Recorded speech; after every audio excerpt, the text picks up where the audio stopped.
હરિકૃષ્ણ મહારાજની જય. આત્મબોધ. હે ભક્તો, હૃદય મંદિરના સિંહાસન ઉપર ભગવાનને બિરાજમાન કરવા ચિત્તનું શુદ્ધિકરણ કરવું જ પડશે.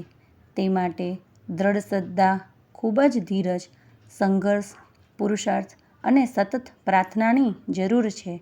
તે ભગીરથ કાર્યની શરૂઆત આપણી ઇન્દ્રિયોના આહાર શુદ્ધ કરવાથી જ થશે.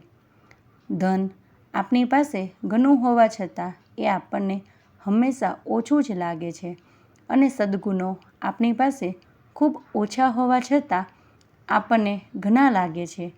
આ જ કારણે ધન પ્રાપ્તિ તરફની આપણી દોટ ઘટતી નથી અને સદ્ગુણ પ્રાપ્ત તરફ ઉત્સાહસભર કદમ મુકાતો નથી. બોલવા માટે માત્ર મોઢામાં જ જીભ જ જોઈએ, પણ સુંદર બોલવા માટે તો વિવેક જોઈએ.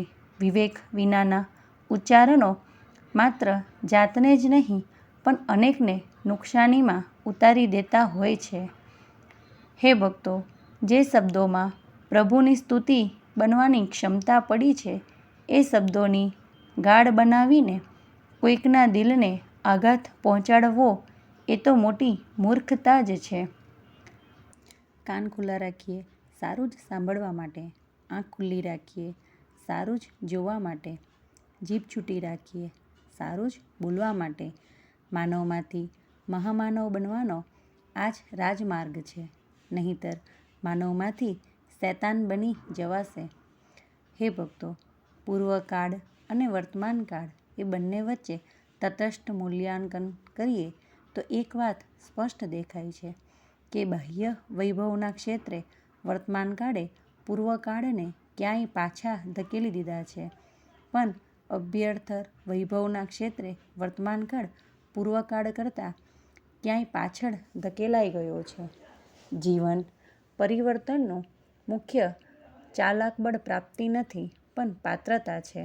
આપણી પાત્રતા જ જો જીવંત હશે તો પ્રાપ્તિ થતાંની સાથે જ પરિવર્તનનું સદભાગ્ય આપણે પામી જવાના છીએ, પણ જો પાત્રતા જ આપણી ગાયબ હશે તો પ્રાપ્તિની વણઝાર પાછી આપણે એવા ને એવા જ રહી જવાના છીએ. માટે પાત્ર બનીએ અને પ્રભુને રાજી કરીએ. સંપત્તિ વિના જીવનમાં સુખ નથી, આ માન્યતા ગરીબોની છે. શાંતિ વિના જીવનમાં સુખ નથી, આ માન્યતા શ્રીમંતોની છે. અને મૂર્તિ ચિંતન વિના પ્રસન્નતા રહેતી નથી, આ માન્યતા સંતો ભક્તોની છે. હરિકૃષ્ણ મહારાજની જય.